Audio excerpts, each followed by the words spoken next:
regarding Summer's disappearance, and it screams for a follow-up. Take a listen. Candus says, if I walked out there with her, what if I did this, what if I did that? Then Jodisue Brown. Listen to what Jodisue said in her 16th video about June 15th, 2021, the day Summer vanished.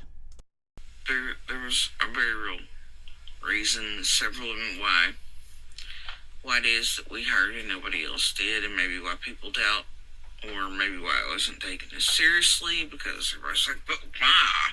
Well, other neighbors didn't. That's all I can say is, what we heard was not an animal, it's not a kicked dog. My kids immediately picked it up as the kids, but to me, I wasn't thinking Summer.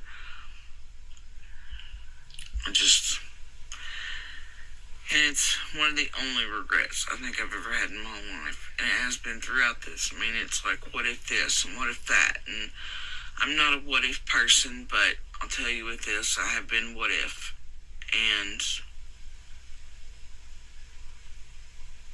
I wish I'd done a lot of things differently that day. And I still don't know how I missed something so, especially in that state of hypervigilance and PD. I just don't understand. In this particular video, Jodisue talks about how the property that she was living on Ben Hill Road, the property just across the street from the Wells land, allowed her and her 2 kids to hear noises from nearly every other home in the hollow.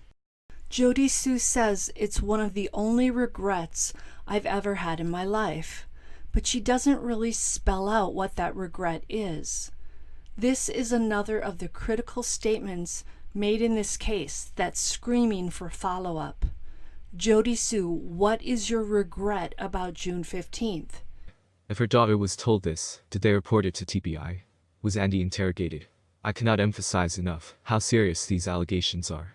To claim that someone knows where Summer's body is, I have no words for how serious it is. I do hope that Jodisue will clarify this at some point. We are dealing with a missing child, and such allegations need to be looked at as soon as possible. Hopefully, authorities did look at it and ruled it out. I don't know, but this is very concerning. Take a listen and drop your thoughts. I had her crying in tears. I mean, just like in a ball, because for like fucking 5 minutes, she just wouldn't lay off. And it was Summer's dead body's laying there.